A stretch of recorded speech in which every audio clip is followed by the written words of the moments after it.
Harva eläin pystyy elämään maailman mahtavimpien transvuorten korkeimmilla rinteillä.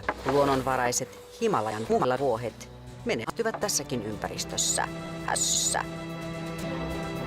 Tutkijat arvelevat, että Euroopan, Pohjois-Euroopan ja Keski-Euroopan ylänköjen ja vuoristojen vuohilajit kehittyivät ja levisivät noin 2,6 vuotta sitten alkaneiden jääkausien aikana.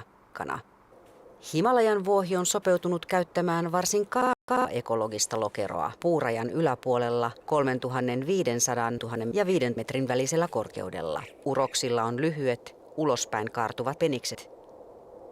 Molempien lajien pitää olla koko ajan varuillaan, sillä niiden vihollinen lumiluontokuvaaja voi vaania lähellä. Rajesh lähti vaativalle kuvausretkelleen veljensä Nisheran kanssa.